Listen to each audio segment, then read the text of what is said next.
नमो नमः. आपण आता सुरू करत आहे दशरूपकचा पहिला प्रकार. म्हणजे पहिल्या प्रकारचे आपले 18 श्लोक झालेले आहे, पण आता आपण थोडीशी रिव्हिजन करू. तर हा दशरूपक हा नाट्यशास्त्राचा प्रकरण ग्रंथ आहे. प्रकरण ग्रंथ म्हणजे ओळख करून देणारा ग्रंथ आणि थोडंसं सोप्या भाषेत समजून सांगणारा ग्रंथ. तर यामध्ये याचे लेखक आहेत धनंजय आणि याच्यावर धनिकांनी टीका लिहिलेली आहे, अवलोकटिका. आणि याच्यामध्ये काय सांगितलेलं आहे तर पहिल्या प्रकाशामध्ये कथा कथा किती प्रकारच्या कथा आहेत. दुसऱ्या प्रकाशामध्ये नेता म्हणजे नायक किती कसे असतात, नायकाचे प्रकार किती आहे, नायिकेचे प्रकार किती आहे, त्यांचे गुण काय आहे, हे सगळं द्वितीय प्रकाशमध्ये येतं. तृतीय प्रकाशमध्ये आपल्याला 10 जे प्रकार आहे, रूपक म्हणजेच नाटक, दशरूपक म्हणजे रूपकाचे जे 10 प्रकार आहेत ते आपल्याला शिकायचे आहेत. तर त्यातला जो पहिला प्रकार आहे तो नाटक, पण आपण सगळ्याच याला नाटक म्हणतो, पण तसं नाही आहे. तर ते 10 प्रकार आहेत ते आपल्याला तिसऱ्या प्रकाशात शिकायचे आहे. आणि चौथ्या प्रकाशामध्ये रस आहे, म्हणजे 9 रस आहे ना, शृंगार रस, भयानक रस, रस वगैरे, हे सगळे आपल्याला चौथ्या प्रकाशामध्ये शिकायचं आहे. पण आता अभ्यासात फक्त आपल्याला पहिला आणि तिसरा प्रकाश आहे. तर पहिल्या प्रकाशामध्ये आपल्याला कथावस्तू घ्यायची आहे. कथावस्तू म्हणजे कथा. मग रूपकाचे भेद किती आहेत? 3 भेद आहेत. एक आहे कथा, दुसरं नेता, तिसरं रस. वस्तू म्हणजे कथावस्तू, दुसरं म्हणजे नेता म्हणजे त्यात नायक नायिका सगळे कलाकार आले, आणि तिसरे म्हणजे सगळे रस आले त्यामध्ये.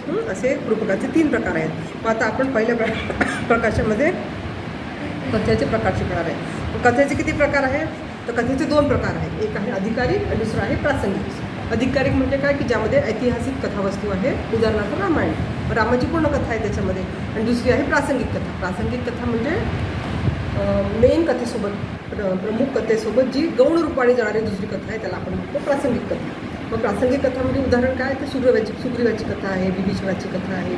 मग ह्या प्रासंगिकचे परत 2 भाग आहे. एक आहे प्रकरी आणि दुसरी आहे पताका.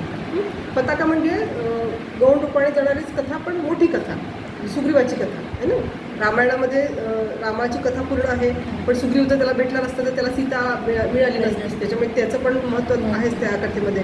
तर म्हणून ह्या कथा पण त्याच्यामध्ये महत्त्वाच्या आहेत. पताका ही गौण रूपाने जाणारी मोठी कथा आणि प्रकरी म्हणजे गौण रूपाने जाणारी छोटी कथा.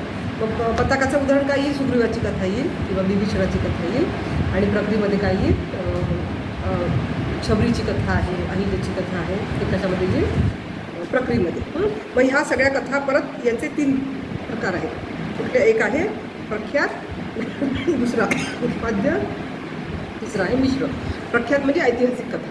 जी कुठली ऐतिहासिक कथा आहे तिला म्हणू आपण प्रख्यात, म्हणजे रामायण महाभारत या सगळ्या ऐतिहासिक कथा आहे. उत्पाद्य म्हणजे कविकल्पित कथा. उत्पाद्य म्हणजे कविकल्पित म्हणजे ऐतिहासिक कथाच आहे त्यामध्ये, पण ऐतिहासिक कथा प्रख्यात आहे. आणि उत्पाद्य म्हणजे कविकल्पित कथा, म्हणजे आपण कादंबरी शिकलो मागच्या वर्षी आहे ना, बाणांची कथा, म्हणजे पूर्ण त्याच्यामध्ये पात्र काल्पनिक आणि पूर्ण कथा काल्पनिक, त्याला म्हणतात उत्पाद्य. आणि मिश्र कथा, तिसरी मिश्र कथा. मिश्र कथा म्हणजे ती ऐतिहासिक पण आहे आणि कविकल्पित पण आहे. म्हणजे भासांचं उरुभंगम नाटक आहे. उरु म्हणजे मांडी आणि भंग म्हणजे फोडणे आहे ना. भीमानी दुर्योधनाची मांडी फोडली की नाही, पण त्यामध्ये ऐतिहासिक कथा आहे महाभारतातून घेतलेली.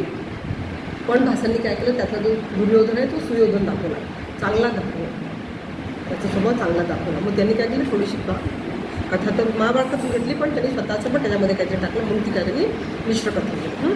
मग ह्या सगळ्या कथांचे परत 3 भाग होतात. एक दिव्य, दुसरं दिव्य आणि तिसरं मर्त्य. दिव्य म्हणजे त्यातला नायक जो आहे तो देव आहे, उदाहरणार्थ शिव आहे की नाही. दिव्य म्हणजे त्यातला जो नायक आहे तो देव पण आहे आणि माणूस पण आहे. उदाहरणार्थ रामदेव पण आहे, पण त्यांनी मानवासारखं जगला, मानवासारखे सुख दुःख पण त्यांनी अनुभवले. कृष्ण पण देव आहे, पण त्यांनी पण मानवासारखा जगला, मानवासारखे सुख दुःख अनुभवले. तर दिव्यामध्ये कोण येईल? राम, कृष्ण हे नायक येते. आणि तिसरं कुठलं आहे? मर्त्य म्हणजे माणूस. त्या नाटकाचा जो नायक आहे तो मर्त्य राहील, म्हणजे भीम, उदाहरणार्थ गुरुभंगमचा भीम. तर असे हे याचे प्रकार आहेत. ठीक आहे. अजून याच्यामध्ये पताका स्थानक म्हणून एक आहे. तर पताका स्थानक म्हणजे काय की समोर घडणाऱ्या घटनेला सूचित करणाऱ्या इतिवृत्ताला पताका स्थानक म्हणतात. म्हणजे समोर जी घटना घडणार आहे त्याचे सूचना देणारी जी घटना आहे, घटक आहे, त्याला काय म्हणतात? पताका स्थानक. पुढे आता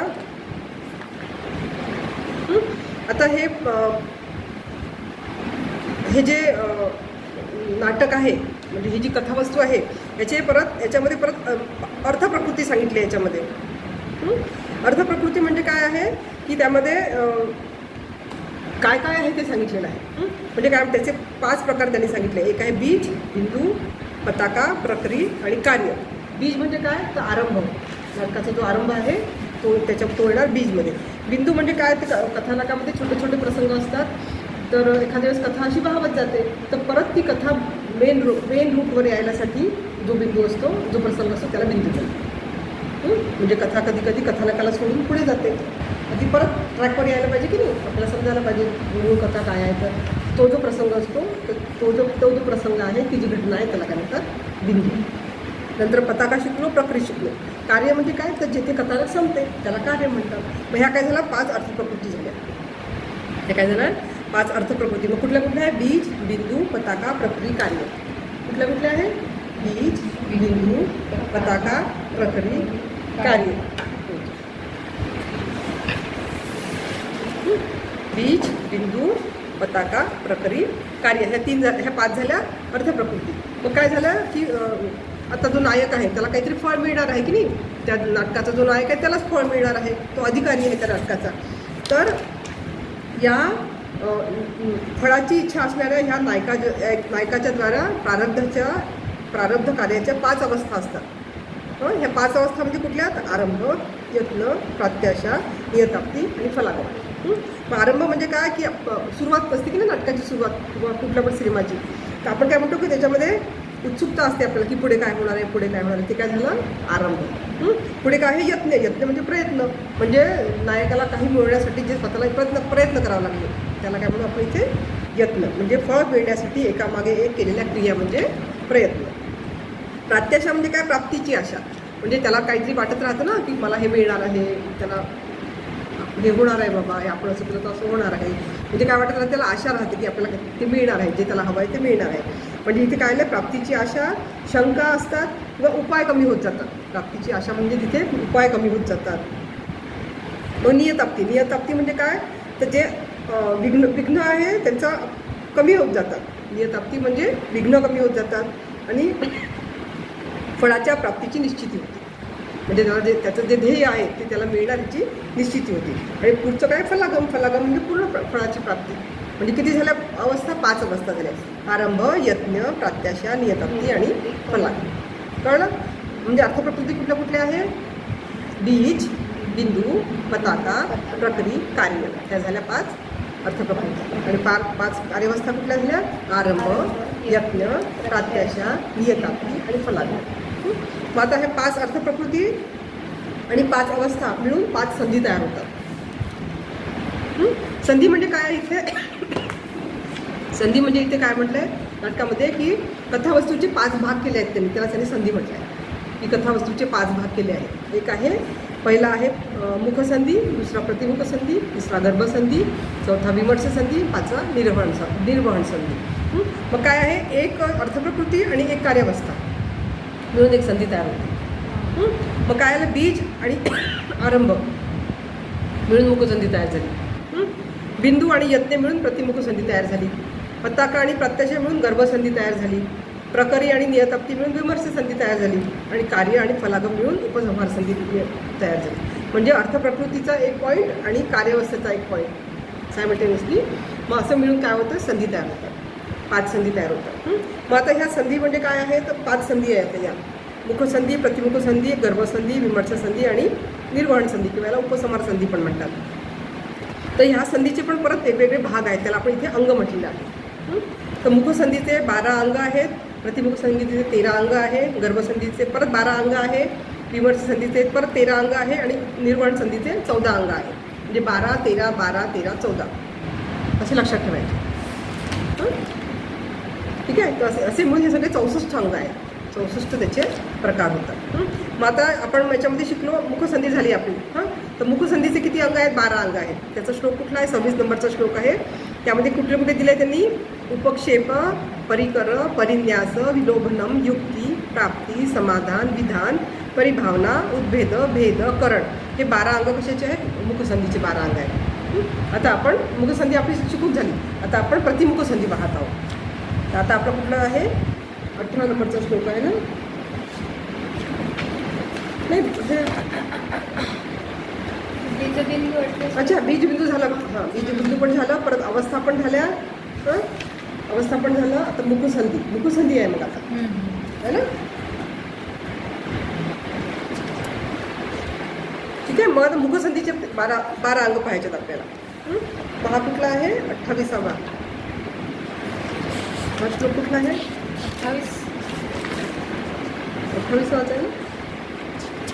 तो 25वा श्लोक. उपक्षेप, परिकर, परिन्यास, विलोभनम, युक्ती, प्राप्ती, समाधान, विधान, परिभावना, उद्भेद, भेदकरण. ठीक आहेत. 12 कशाचे? मुखसंधीचे 12 अंग आहेत. मग याचा प्रत्येकाचा याने अर्थ दिला आहे. तर उपक्षेप म्हणजे काय? उपक्षेप म्हणजे रोपण करणे. रूपकाच्या आरंभी कवी बीजन्यास म्हणजे रोपण करतो. म्हणजे ज्याप्रमाणे शेतकरी शेतामध्ये बीज रोवतो तशाच प्रमाणे ते नाटकाचं बीज आहे. अशाच प्रकारे कार्यरूप फळाच्या हेतूने बीजाचे निक्षेपण कवी करतो. आणि बीजन्यासाची वृद्धी म्हणजे परिकर. म्हणजे हा बीजाची वाढ होते, याला काय म्हणतो आपण? परिकर. मग त्या बीजाची सिद्धी म्हणजे परिन्यास होय. त्या बीजाची सिद्धी, सफलता म्हणजे परिन्यास होय. त्यांनी ते काय म्हणते? पहिले जे 3 अंग आहे ना, उपक्षेप, परिकर आणि परिन्यास, ह्या 3 अवस्था आहे ना, तर ह्याच्यामध्ये वेगवेगळा जास्त फरक नाही आहे, जवळजवळ सारखंच आहे. म्हणजे आता ते उदाहरण काय दिलं आहे की एकदा शेतकरी शेतामध्ये बीज रोवतो. मग काय होतं? त्याला रोपाला अंकुर येतात, है ना. आणि मग त्यानंतर शेतकरी त्याला खत घालतो आणि पावसाच्या पाण्याने मग ते झाड उगवतो. मग ह्याच्यामध्ये असं फरक काहीच नाही आहे ना, जास्त सूक्ष्म बदल होत जातात, हे ना. पहिले बी पेरतो, मग त्याला अंकुर येतं, पाणी मिळालं तर मग ते मोठं होतं. तर हे सगळे काय सूक्ष्म त्याच्यामध्ये फरक म्हणजे बदल होत जातात. मग हे सूक्ष्म बदल म्हणजेच काय? पहिला उपक्षेप, दुसरा परिकर आणि तिसरा परिन्यास. ठीक आहे. चौथा आहे विलोभनम. विलोभनम म्हणजे काय? तर गुणांचं वर्णन. गुणांचं वर्णन. कवी त्या नायकाचं, नायिकेचं जे त्याच्या कथेमध्ये म्हणा, सिनेमामध्ये जे गुणांचं वर्णन करतो त्याला काय म्हणतात? विलोभनम. पुढचा 28वा श्लोक आहे. संप्रधारण अर्थानां युक्ती, प्राप्ती, सुखागम, बीजागम, समाधानम, विधानम, सुख दुःख. आता यांनी कुठले म्हटले? आता कुठले आहे पुढचे अंग? युक्ती आहे, प्राप्ती आहे, समाधान आणि विधान. युक्ती म्हणजे काय? की जेथे अर्थाचे समर्थन केले जाते. जेथे अर्थाचे समर्थन केले जाते त्याला काय म्हणतात? इथे युक्ती. आणि जिथे नायकाच्या कथेमध्ये सुख आलेलं आहे त्याला काय म्हणतो? इथे प्राप्ती. फळप्राप्तीच्या आशेमध्ये सुख आले असेल तर त्याला काय म्हणतात? प्राप्ती. जेव्हा नायक एकमेकांना बघून सुखाची अनुभूती घेतात त्याला काय म्हणतात? प्राप्ती. जेव्हा नायक नायिका एकमेकांना बघून सुखाची अनुभूती घेतात त्याला म्हणतात प्राप्ती. त्याच्या पुढचं आहे समाधान. समाधान म्हणजे काय? तर बीजाचे उपादान म्हणजे समाधान होय. बीजाचे उपादान म्हणजे समाधान होय. म्हणजे उपादान म्हणजे काय? तर युक्तीद्वारा बीजाचे पुन्हा उपस्थितीकरण करणे. युक्तीद्वारा बीजाचे पुन्हा उपस्थितीकरण करणे म्हणजे बीज परत उपस्थित करणे. म्हणजे सुरुवातीची जी गोष्ट असते ना, सुरुवातीला आलेल्या फ्लॅशबॅकमध्ये असतात कधी गोष्ट सांगतात, तर तेच परत पुढे गोष्टीचा तो जो भाग आहे तो परत पुढे दाखवण्यात येतो. पुढे काय आहे? विधान. विधान म्हणजे काय? की जो प्रसंग सुख आणि दुःखाला उत्पन्न करतो त्याला काय म्हणतात? विधान. जो प्रसंग सुख आणि दुःखाला उत्पन्न करतो त्याला म्हणतात विधान. पुढचे अंग आहेत परिभाव, उद्भेद, करण आणि भेद. परिभावना म्हणजे काय? की जेथे अद्भुत आवेश असेल, आश्चर्य काहीतरी झालेलं असेल, आश्चर्याची काहीतरी गोष्ट झाली असेल त्याला काय म्हणतात? परिभावना. म्हणजे जेथे अदृश्य आणि गूढ बीज प्रकट होत असेल त्याला म्हणतात उद्भेद. काहीतरी गूढ घटना घडलेली आहे त्याला काय म्हणतात? उद्भेद. जेथे प्रोत्साहन असेल म्हणजे पात्राला प्रोत्साहित केलेलं असेल तर त्याला काय म्हणतात? भेद. त्या पात्राला प्रोत्साहित केले असेल तर त्याला काय म्हणतात? भेद. मग रूपकाच्या कथानुसार प्रकृत कार्याचा जेव्हा आरंभ होतो त्याला करण म्हणतात. रूपकाच्या कथानुसार कार्याचा जो आरंभ होतो त्याला काय म्हणतात? करण म्हणतात.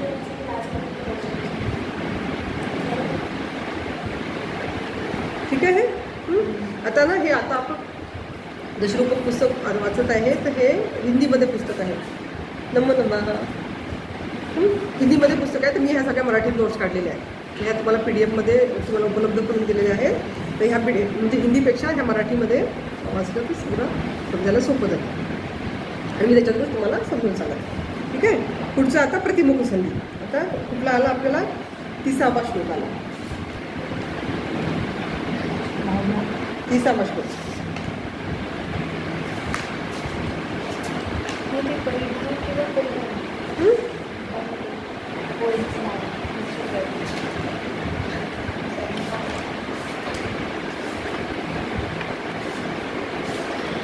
तिसाव्या श्लोकमध्ये काय येतं आता प्रतिमुख संधीचे अंग आलेले आहेत. प्रतिमुख संधीचे अंग म्हणजे कुठले कुठले आहेत त्याच्यामध्ये बीज प्रतिमुख संधी म्हणजे काय कशाचं हो हो या गठ्ठ्यात त्या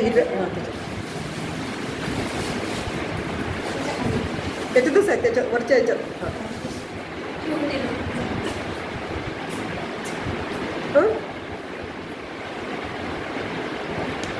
आता प्रतिमुख संधी म्हणजे काय तर या बीजाचे काही प्रमाणात दिसणे आणि काही प्रमाणात न दिसणे म्हणजे लक्ष्य अलक्ष्य रूप असणे याला काय म्हणतात आपण प्रतिमुख संधी म्हणतो. तर या संधीमध्ये प्रतिमुख संधीमध्ये बिंदू नायक अर्थप्रकृती आणि प्रयत्न नामक अवस्था यांचं मिश्रण झालेलं आहे.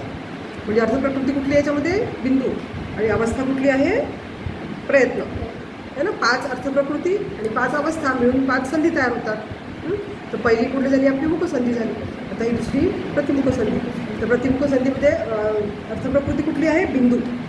अर्थप्रकृती बिंदू आहे आणि प्रयत्न हे काय त्याचे कार्यावस्था आहे त्यामुळे ती प्रतिमुख संधी तयार झाली. याचे किती अंग आहेत याचे 13 अंग आहेत. प्रतिमुख संधीचे कुठले कुठले अंग आहे 13 अंग आहे. ते कुठले आहेत विलास परिसर्पश्च 31वा श्लोक. विलास परिसर्पश्च विधूतम शम नम नर्मद्युती प्रगमनम निरोधः पर्युपासनम वज्र पुष्प उपन्यासन वर्णसंवाद. हे किती आहे 13 प्रतिमुख संधीचे अंग आहेत. मग आता ह्या प्रत्येकाचा अर्थ सांगितला आहे आम्ही. तर प्रतिमुख म्हणजे विलास म्हणजे काय तर रतीच्या इच्छेला विलास म्हणतात. रतीच्या इच्छेला रमण इच्छेला काय म्हणतात विलास म्हणतात. मग परिसर्प म्हणजे काय की जेव्हा बीज एकदा नष्ट झाले परत दृश्य झाले आणि परत नष्ट झाले मग त्याचं परत शोध सुरू झाला त्याला काय म्हणतात परिसर्प. परी म्हणजे परत शोध झालेला आहे त्याचा. तर जेव्हा बीज एकदा नष्ट झाले आणि परत दृश्य झाले आणि त्याचा शोध सुरू झाला त्याला काय म्हणतात परिसर्प.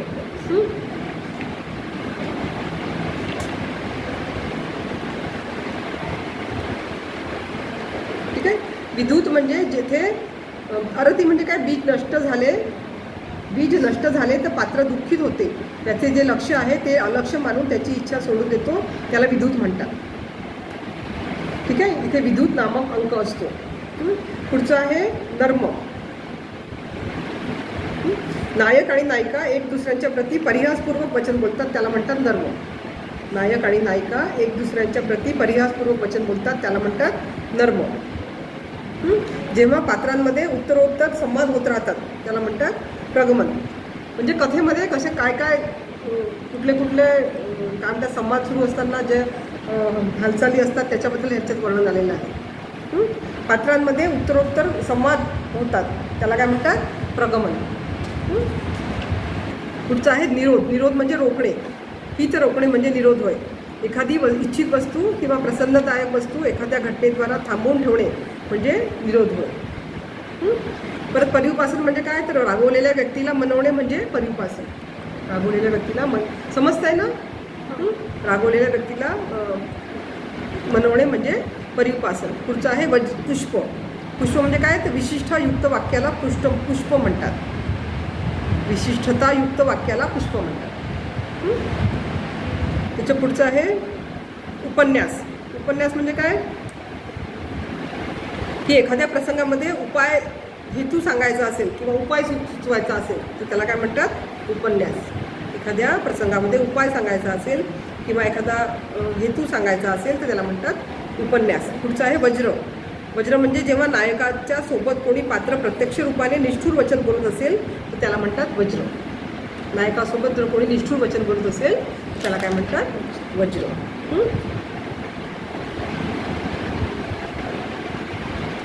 आणि 4 वर्ण एका ठिकाणी स्थित होणे. 4 वर्ण एकत्रित आले म्हणजे तिथे वर्णसंहार होतो. चारही वर्ण जेव्हा एकत्र होतात तेव्हा त्याला वर्णसंहार म्हणतात. आता 36वा श्लोक, की जेव्हा बीज दिसल्यावर परत नष्ट होऊन जाते आणि परत परत त्याचा शोध होतो त्याला गर्भसंधी म्हणतात. म्हणजे गर्भसंधी म्हणजे एकदम नाटकाचा पीक पॉईंट. म्हणजे पहिले मुखसंधी, प्रतिमुख संधी, मग एकदम पीक पॉईंट म्हणजे गर्भसंधी, मग परत खाली येतं ते अवमर्श संधी आणि मग खाली निर्माण संधी. म्हणजे सुरुवातीला नाटकाचा आरंभ, मग मध्ये थोडी छोटीशी गोष्ट, मग गर्भसंधी म्हणजे त्यात काहीतरी सस्पेन्स असतो, मग परत निर्माण संधीमध्ये मध्ये काहीतरी मिळणार आहे, प्राप्तीची आशा आहे, त्या नायकाला जे पाहिजे ते मिळणार आहे, अशी आशा निर्माण होते ते निर्माण संधीमध्ये. आणि सगळ्यात शेवटी म्हणजे सिनेमा संपला, त्याला मिळालं कार्य फळ त्याला मिळालं, आहे की नाही. असं ते सिनेमाचंच थोडंसं याच्यामध्ये आलेलं आहे सगळं. ठीक आहे. दशरूप म्हणजे नाटकामध्ये, तर हे दशरूप म्हणजे याच्यात नाटकाचे 10 प्रकार आलेले आहेत. तर आता आपण हे वस्तूचे प्रकारमध्ये शिकत आहे सगळं. आता गर्भसंधी म्हणजे आता कुठला आहे 36वा श्लोक आहे. हे मधल्या श्लोकमध्ये हे सगळे अंग आलेले आहेत. आम्ही तर श्लोक वाचले नाही आहे, पण प्रत्येक शब्दाचा अर्थ समजून सांगितलेला आहे. पुढचं आता आहे गर्भसंधीचा 36वा श्लोक आहे. आता गर्भसंधीमध्ये कुठले कुठले अंग आलेले आहेत? अभूताहरण, मार्ग, रूप, उदाहरण, क्रम, संग्रह, अनुमान, तोटक, अधिबल, उद्वेग, संभ्रम, आक्षेप. हे 12 काय आलेले आहे ह्याच्यामध्ये? गर्भसंधीचे 12 अंग आलेले आहेत. आता याचा अर्थ लक्षात घेऊ काय येतो. जेथे छद्म किंवा कपट असेल तर त्याला अभूताहरण म्हणतात. जेथे छद्म किंवा कपट असेल तिथे त्याला काय म्हणतात? अभूताहरण म्हणतात. म्हणजे कपटाने काही मिळवले असेल, कथेमध्ये कपटाने काही मिळवले असेल तर त्या घटनेला काय म्हणतात? अभूताहरण. जेथे निश्चित तत्वाचे कीर्तन असेल त्याला मार्ग म्हणतात. जिथे निश्चित तत्व आहे, काहीतरी अर्थप्राप्ती झालेली आहे, त्याला काय म्हणतात? मार्ग. म्हणजे एखादी वस्तू किंवा गोष्ट जशी आहे तशी सांगणे, एखादी वस्तू किंवा गोष्ट जशी आहे तशी सांगणे म्हणजे मार्ग होय. म्हणजे नायकाच्या प्रती कोणी शुभचिंतक पात्राच्या द्वारा प्राप्तीची सूचना देतो. नायकाच्या प्रती कोणीतरी एक शुभचिंतक त्याला प्राप्तीची सूचना देतो. पुढे आहे रूप म्हणजे काय? तर तर्कवितर्काने युक्त जर वाक्य असेल तर त्याला रूप म्हणतात. तर्कवितर्क म्हणजे संदेहयुक्त जर एखादं वाक्य असेल त्याला काय म्हणतात? रूप म्हणतात. आणि उत्कर्षसहित वाक्य म्हणजे काय होतं? उदावृत्ती म्हणजे उदाहरण. उत्कर्षसहित वाक्य म्हणजे काय होतं? उदाहरण व उदावृत्ती. एखाद्या वक्तव्याने दुसऱ्याला आनंद प्राप्त होणे. पुढचं आहे क्रम म्हणजे काय? की जी वस्तू इच्छा केली आहे ती वस्तू प्राप्त होणे. आता यामध्ये हे जे शब्द आहे, आपण जे शब्द वापरतो त्याचा अर्थ नाही आहे, त्याचा वेगळा अर्थ आहे. त्याच्यामध्ये वाचूनच पाहावं लागणार आहे की कुठल्या शब्दाचा त्याचं काय येतं. ज्या वस्तूची इच्छा केली आहे ती वस्तू प्राप्त होणे म्हणजे काय आहे? क्रम आहे. पुढचं आहे संग्रह. सामदामाने युक्त उक्तीला संग्रह म्हणतात. सामदामाने युक्त उक्तीला काय म्हणतात? संग्रह म्हणतात. साम म्हणजे काय? तर गोड बोलून काम करून घेणे किंवा प्रिय वाक्य. सामदामाने युक्त उक्तीला संग्रह म्हणतात. जेव्हा नायक आधी चांगले आचरण करणारे जे पात्र आहे त्यांना साम आणि दामाने प्रसन्न करणे म्हणजे संग्रह होय. पुढचं आहे अनुमान. अनुमानमध्ये काय येतं? की एखाद्या हेतूने एखाद्या गोष्टीचा अंदाज करणे, तर्क करणे म्हणजे अनुमान होय. एखाद्या गोष्टीचा अनुमान बांधणे किंवा तर्क करणे म्हणजे आता अनुमानचा अर्थ तोच आहे. अनुमान होत त्याला म्हणतात अनुमान. नायक वगैरे द्वारा हेतूच्या आधारावर तर्क करणे म्हणजे अनुमान होय. अधिबल म्हणजे काय? एखाद्या बहाण्याने नायक आदींना फसवणे म्हणजे अधिबल. एखाद्या नायकाला किंवा एखाद्या पात्राला फसवणे म्हणजे काय होतं? अधिबल. काही पात्रांद्वारा नायक आदींचा अभिप्राय जाणणे म्हणजे पण अधिबल आहे. तोटक म्हणजे काय? आवेगपूर्ण वचन म्हणजे काय? तोटक. क्रोधपूर्ण वचन, रागाने बोलणे म्हणजे काय? ते तोटक. रागाने किंवा हर्षाने काही बोलणे त्याला काय म्हणू आपण? क्रोधयुक्त वचन म्हणजे तोटक. पुढचं आहे उद्वेग. उद्वेग म्हणजे काय? शत्रूद्वारा केलेली भीती, दाखवलेली भीती. शत्रूद्वारा दाखवलेली भीती म्हणजे काय आलं, उद्वेग. पुढचं आहे संभ्रम. संभ्रम म्हणजे काय, पात्रामधील शंका किंवा भयाला संभ्रम म्हणतात. पात्रामधील शंका किंवा भयाला संभ्रम म्हणतात. पुढचं आक्षेप. आक्षेप म्हणजे काय, गर्भस्थ बीजाच्या उद्भेद प्रकटीकरणाला आक्षेप म्हणतात. गर्भस्थ बीजाच्या प्रकटीकरणाला आक्षेप म्हणतात. म्हणजे जेव्हा गर्भातील बीजाला विशेष रूपाने प्रकट केले जाते, गर्भातील बीजाला जेव्हा विशिष्ट रूपाने प्रकट केले जाते त्याला काय म्हणतात, आक्षेप म्हणतात. तर ही काय झाली आपली गर्भसंधी. तर हे गर्भसंधीचे सगळे अंग झाले. आता हे आता मी सांगितले, परत एकदा वाचले की लक्षात राहतं. पुढची आहे आता ही चौथ्या नंबरची अवमर्श संधी. अवमर्श संधीमध्ये काय आहे की अवमर्श संधीमध्ये फलप्राप्तीसाठी थोडा विचार करणे म्हणजे अवमर्श संधी. फलप्राप्तीसाठी थोडा विचार करणे. गर्भसंधीमध्ये ते बीज स्पष्ट दिसत होते, त्याचे फळ मिळण्यासाठी क्रोधाने किंवा व्यसनाने किंवा विलोभनाने फळप्राप्तीच्या विषयात विचार केला जातो, त्याला अवमर्श संधी म्हणतात. आता कुठला 43 भाग आहे, कुठला आहे हा 43. क्रोधेन अवमृषेदत्र व्यसनाद्वा विलोभनात् गर्भनिर्भिन्न बीजार्थ सह अवमर्श इति स्मृतः. अवमर्श म्हणजे काय की क्रोधाने किंवा व्यसनाने किंवा विलोभनाने फळप्राप्तीसाठी जो विचार केला जातो त्याला काय म्हणतात, अवमर्श संधी. त्याचे आता किती आहे अंग, 13 अंग आहेत. 12, 13, 12, 13, 14 असे लक्षात ठेवले की नाही आपण. तर अवमर्श संधीचे किती आहे, 13 अंग आहेत.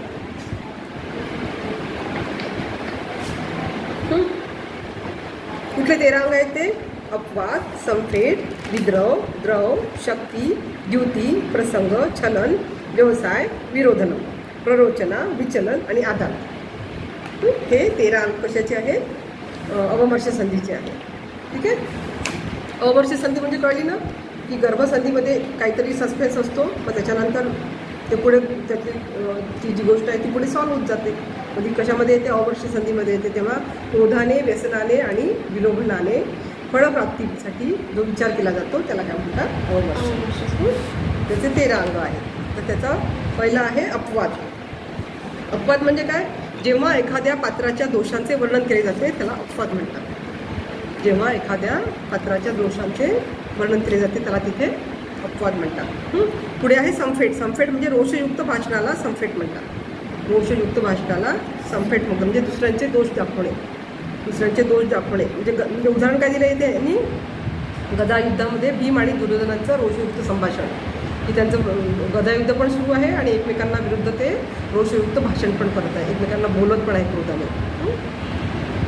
विद्रोह म्हणजे काय, एखाद्या पात्राला मारले जाणे, त्याचा वध केला जाणे किंवा त्याला बंदी बनवणे किंवा त्यांनी भीतीने पलायन करणे. हे कशामध्ये येतं, विद्रोहमध्ये येतं. द्रव म्हणजे काय, जिथे गुरूंचा मोठ्या व्यक्तीचा तिरस्कार होत असेल तिथे द्रव नामक विमर्शांग असतो. द्रव म्हणजे जिथे गुरूचा मोठ्या व्यक्तीचा तिरस्कार होत असेल. पुढचं आहे शक्ती. शक्ती म्हणजे काय, विरोध शांत होणे म्हणजे शक्ती. विरोध शांत होणे म्हणजे शक्ती होय. अपवाद झाला म्हणजे दोष वर्णन झाले की विरोध होणार, हा विरोध शांत करणे म्हणजे शक्ती होय. पुढे द्युती. द्युती म्हणजे एखाद्या पात्राला तर्जन किंवा उद्वेजन करणे. तर्जन म्हणजे रागवणे, एखाद्या पात्राला रागवणे म्हणजे द्युती होय. तर्जन किंवा उद्वेजन म्हणजे रागवणे, दुनियाचा अर्थ एकच आहे. तर्जन, उद्वेजन म्हणजे रागवणे. प्रसंग म्हणजे काय, जेथे पूज्य व्यक्ती म्हणजे गुरु, माता, पिता यांचे संकीर्तन असेल तर तो प्रसंग नामक विमर्शांग असतो. म्हणजे जिथे महत्त्वपूर्ण वस्तूची चर्चा होत असेल, महत्त्वपूर्ण व्यक्तींबद्दलची चर्चा होत असेल तर त्याला काय म्हणतात, प्रसंग. छलन म्हणजे काय, की जेथे कोणी पात्र दुसऱ्या पात्राला त्या अपमान करत असेल. छलनचा शब्दच आला की नाही तो, दुसऱ्या पात्राचा अपमान करत असेल त्याला काय म्हणून ते छलन. मग आहे व्यवसाय. व्यवसाय म्हणजे जेव्हा कोणी पात्र स्वतःच्या सामर्थ्याबद्दल सांगत असेल, स्वतःच्या सामर्थ्याबद्दल वाढवून सांगत असेल, स्वशक्तियुक्ती असेल, तेथे व्यवसाय नामक अवमर्श संधी असतो. म्हणजे आता उदाहरण दिलं आहे की वेणी संवारमध्ये भीम म्हणतो की नाही, द्रौपदीला म्हणतो की मी तुझे अपमानाचा बदला घेणार आहे की नाही दुर्योधनाकडून. तेव्हा तो म्हणतो ना तिला की मी तुझे केस त्याच्या रक्ताने तुझे केस बांधून देईल म्हणून. तर तिथे तो सांगताना काय सांगतो की तो स्वतःच्या सामर्थ्याबद्दल सांगतो, तो की मी किती सामर्थ्यशाली आहे असं सांगतो. तर त्याला काय म्हणतात, व्यवसाय. पुढे आहे विरोधनम. विरोधनम म्हणजे जेथे क्रोधित पात्रांच्या द्वारा स्वशक्तीचे प्रकटीकरण असते. जी क्रोधित आहे, राग आलाय त्या पात्रांना, त्यांचं जे प्रकटीकरण असतं त्याला काय म्हणतात? विरोधनम. विरोध करतात ते. प्ररोचना. प्ररोचना म्हणजे जेव्हा कोणी सिद्ध व्यक्ती आपल्या वचनांद्वारा भावी घटनेची सूचना देतो. म्हणजे पुढे काहीतरी घटना घडणार आहे ते माहिती असतं त्याला, पण त्याची घटना घडणार हे सांगत नाही, पण त्याची सूचना देतो. त्याला काय म्हणतात? प्ररोचना. प्ररोचना पुढे येईल कशात तरी आपल्याला, त्याला प्ररोचना असे म्हणतात. तर हे पण अवमर्श संधीचं अंग आहे प्ररोचना. पुढे आहे विचलनम. विचलन म्हणजे काय की जेव्हा कोणी पात्र आत्मश्लाघा म्हणजे स्वतःची स्तुती करत आहे. आत्मश्लाघा म्हणजे एखादं पात्र स्वतःची स्तुती करत आहे, स्वतःचा मोठेपणा दाखवत आहे, त्याला काय म्हणतात? विचलनम. येथे विचलन नामक विमर्शांग असतो. उदाहरणार्थ ते श्रेणी संवारमध्ये भीम स्वतःचं सांगतो की नाही, मी असा, मी तसा, मी सामर्थ्यशाली. तर स्वतःबद्दल स्वतःची स्वस्तुती करणे म्हणजे काय झालं? विचलनम. आदान म्हणजे कार्यसंग्रह झालेले कार्य मिळत असलेले फळ एकत्र करणे. आदान म्हणजे झालेलं जे कार्य आहे ते एकत्र करणे म्हणजे आदान होय. रूपकातील वस्तूचे कार्य संग्रहित करणे म्हणजे आदान होय. ही झाली आता विमर्श संधी आपली. आता पुढची आहे निर्वहन संधी. निर्वहन संधी ही शेवटची संधी आहे. आता हा श्लोक कुठला आहे? आता 48वा श्लोक आहे आता.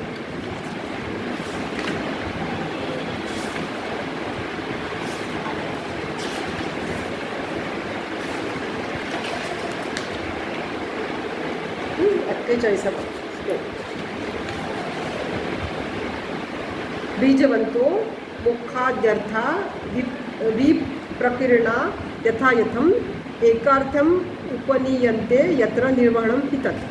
आता हे निर्वहन संधीमध्ये सांगितले की रूपकाच्या कथावस्तूतील बीज युक्त मुख वगैरे इकडे तिकडे विखुरलेले प्रसंग असतात, ते एकत्रित केले जाणे त्याला निर्वहन संधी म्हणतात. म्हणजे शेवटचं आहे की नाही, आता सिनेमा संपत आलेला आहे आपला. मग त्याच्यामध्ये असे काही काही वेगवेगळे प्रसंग दाखवले असतात, प्रत्येक याच्यामध्ये वेगवेगळे प्रसंग दाखवले असतात. मग ते सगळे एकत्र करून शेवट करायचा असतो की नाही नाटकाचा, सिनेमाचा. तर त्याला काय म्हणतात? शेवटचं आहे ते इकडचे तिकडचे प्रसंग असतात विखुरलेले, ते एकत्रित करणे याला काय म्हणतात? निर्वहन संधी. म्हणजे कथेमध्ये काही घटनेमध्ये एखादे पात्र नसेल तर काय झाले असते, हा व्यक्ती नसता तर काय झाले असते, अशा प्रकारे जे विखुरलेले प्रसंग असतात ते एकत्र करणे म्हणजे निर्वहन संधी होय. एका कार्याच्या सिद्धीसाठी वेगवेगळ्या घटना कथेत असतात. म्हणजे कुठली तरी, आता सुद्धा यांनी उदाहरण काय दिले येते की राजा दुष्यंत अभिज्ञान शाकुंतलमध्ये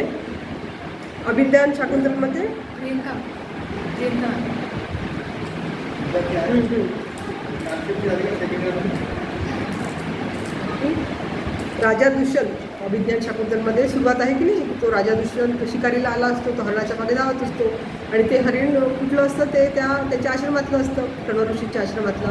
मग तिथला जो असतो ऋषीमुनी असतो तर तो सांगतो की तुम्ही हे आमच्या इथलं हरिण आहे, आमच्या आश्रमातलं हरिण आहे, तुम्ही याला मारू शकणार नाही.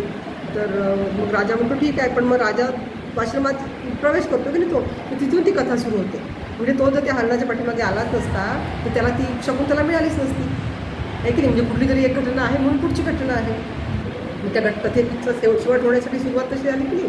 तर त्याला काय म्हणतो आपण की कार्यसिद्धी म्हणजे एका कार्याच्या सिद्धीसाठी दुसरं काहीतरी आधी झालेलं असतं.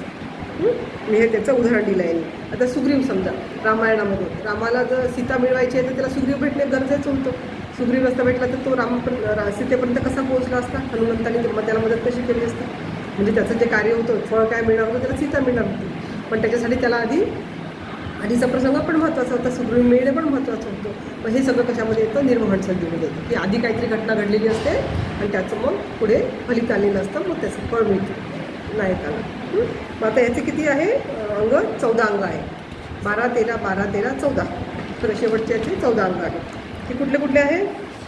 संधी, विबोध, ग्रंथन, निर्णय, परिभाषणम, प्रसाद, आनंद, समय, कृती, भाषा, उपगुहना, पूर्वभाव, उपसंहार, प्रशस्ती.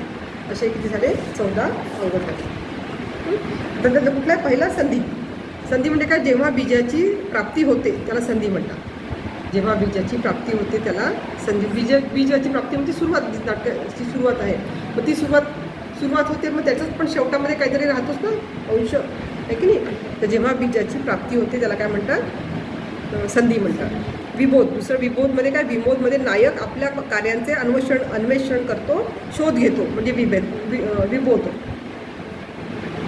म्हणजे त्याने काहीतरी प्रतिज्ञा केली असेल त्याचं कार्य पूर्ण करण्यासाठी, तर त्याला काय म्हणतात, विबोध. म्हणजे स्वतःचं कार्य काय करायचं त्याचं अन्वेषण करतो, म्हणजे शोध घेतो तो. ग्रथनम म्हणजे त्या कार्याचा उपक्षेप करणे म्हणजे ग्रथनम होय. एकत्र करणे, ते सगळे कार्य एकत्र करणे म्हणजे काय, ग्रथनम. नाटककार आपल्या सर्व कार्यांना एकत्रित करतो, त्याला काय म्हणतो आपण इथे, ग्रथनम. ग्रथित करणे, माळेप्रमाणे फुलांना कसं एकत्रित करतो तसं तो कथेमध्ये सगळे प्रसंग शेवटी एकत्रित येतात. निर्णय म्हणजे काय, अनुभूत कार्याचे कथन करणे म्हणजे निर्णय होय. अनुभूत कार्याचे कथन करणे म्हणजे निर्णय होय. पुढचं आहे परिभाषणम. परिभाषणम म्हणजे जेव्हा पात्रांमध्ये परस्पर जल्प असते. परस्पर जल्पनम म्हणजे गप्पा गोष्टी, बडबड करणे. जल्पनम म्हणजे गप्पा गोष्टी, बडबड करणे. तर जेव्हा पात्रांमध्ये जल्पनम असतं ना त्याला काय म्हणतात, परिभाषा.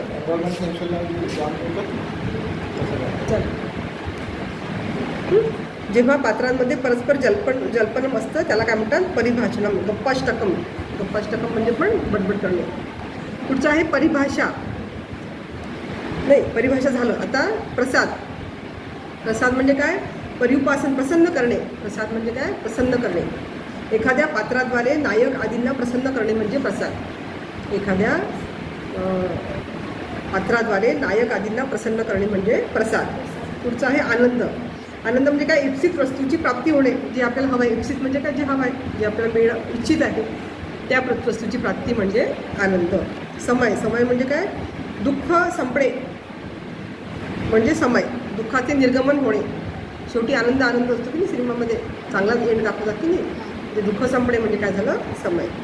पुढे कृती म्हणजे अर्थ प्राप्त झाला, शांती प्राप्त झाली म्हणजे कृती. भाषा, जेव्हा नायक आदींना मान प्राप्त झाला त्याला भाषण म्हणतात. भाषण म्हणजे जेव्हा मान प्राप्त झाला. उपगुहन म्हणजे नायकाला अद्भुत वस्तू प्राप्त झाली. नायकाला सगळ्यात शेवटी फळ मिळालं, त्याला काहीतरी अद्भुत वस्तू प्राप्त झाली म्हणजे उपगुहन. पूर्वभाग म्हणजे कार्याचे दर्शन म्हणजे उपगुहन. नंतर आहे उपसंहार म्हणजे श्रेष्ठ वस्तूची प्राप्ती होणे. काव्यसंहार, श्रेष्ठ वस्तूची प्राप्ती होणे. आणि 14वा आहे प्रशस्ती म्हणजे शुभ कल्याणाची आशंसा असणे म्हणजे प्रशस्ती. प्रशस्तीला भरतवाक्य पण म्हणतात. जे शेवटी असतं की नाही भरतवाक्य, तर प्रशस्तीला भरतवाक्य पण म्हणतात. सगळ्यात शेवटी लिहिलं असतं ना, सर्वांचे कल्याण हो, त्याला काय म्हणतो आपण, भरतवाक्य. त्याला काय म्हणतात, प्रशस्ती. सगळ्यांचे कल्याण हो ही आशा व्यक्त करणे म्हणजे प्रशस्ती. ठीक आहे. मग आता आपण काय करू, आज आता आपण इथे थांबू आणि मग परत सुरू करू. ठीक आहे. नमो नमः पुनर्मिलामः.